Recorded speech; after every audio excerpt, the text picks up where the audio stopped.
Sports Recap brought to you by... Good evening. Jamaica's 25-member team departed the island on Friday morning for what will be the last edition of the IAAF World Under-18 Championships from July 12 to 16 in Nairobi, Kenya. After this event, the IAAF's focus will shift towards driving regional and continental competitions.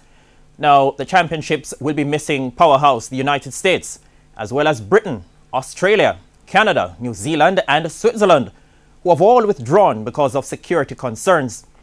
One hopes the Jamaican authorities have gotten firm and explicit assurances from the local organizing committee and also the Kenyan security officials about the safety of the Jamaican team while our athletes are there competing.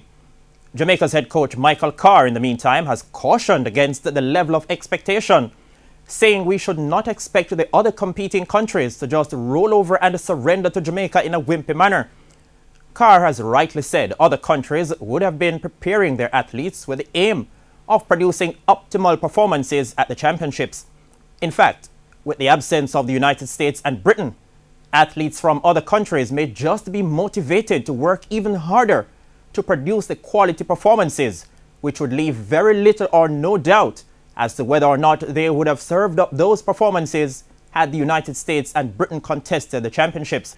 Having said all of that, though, you can't help believing that with athletes of the caliber of Dejo Russell, Kevona Davis, Brittany Anderson and Sanique Walker, all world leaders in their respective events, that Jamaica should definitely better the meager tally of just one medal, which came courtesy of a gold from Christopher Taylor in the 400 meters at the 2015 staging in Cali, Colombia. I'm Spencer Darlington. Good evening.